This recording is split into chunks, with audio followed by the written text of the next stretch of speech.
हिंजिलीकाटु block समिति बैठक गृह रे पंचायत साधारण समिति बैठक अनुष्ठित हो जाइछि। एही समिति बैठक रे आस्का सांसद माननीय श्रीमती अनिता शुभदर्शिनी पट्टनायक जोग देइथिले। ब्लॉक ऑफिस कार्यालय ठारे बहु संख्यार बीजेपी कार्यकर्ता एवं साधारण जनता उपस्थित रही उत्साह सह आस्का सांसद माननीय श्रीमती अनिता शुभदर्शिनी पट्टनायक को स्वागत संबर्धना जणाइथिले। परे पंचायत समिति साधारण बैठक रे उपस्थित रहितिबा समस्त सरपंच एवं समिति सभ्य बीडीओ चेयरमैन एवं अन्य अधिकारी माने फूलतोड़ा दे सांसद को स्वागत जणाइथिले। एहापरे माननीय सांसद श्रीमती अनिता शुभदर्शिनी पट्टनायक दीप प्रज्वलन करी एही समिति बैठक कार्यक्रमर शुभारंभ करथिले। हिंजिली गोष्ठी उन्नयन अधिकारी श्रीमती सागरिका षडंगी तत्वावधान एही बैठक आयोजित होइतिबा बेले एही साधारण समिति बैठक रे हिंजिली तहसीलदार, हिंजिली जिला परिषद समिति प्रीति साहू, डीआरडीए प्रतिनिधि श्री देवानंद महापात्र, ब्लॉक विधायक प्रतिनिधि श्री ए सुदर्शन, ब्लॉक उपाध्यक्ष श्री सुनील गंतायत समेत ब्लॉक बहु सरपंच, समिति सभ्य एवं ब्लॉक कर्मचारी प्रमुख उपस्थित रहिथिले। एही बैठक रे साधारण लोकमानक विभिन्न प्रकार विकासमूलक कार्य को नहीं आलोचना करा जायतिला।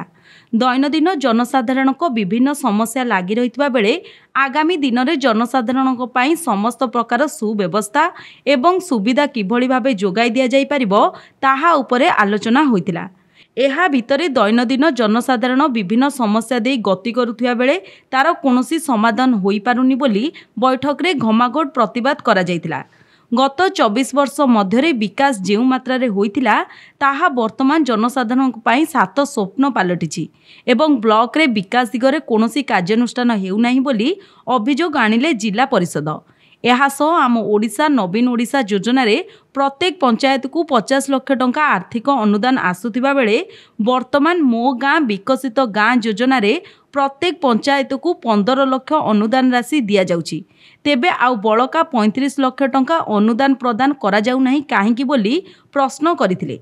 24 वर्षर सरकार एवं वर्तमान सरकार विकास कार्य को नहीं बैठक रे सरपंच एवं समिति सभ्य उभयଙ୍କ मध्यरे हो हल्ला सह अनेक जुक्तितर्क वाद विवाद होइतिला।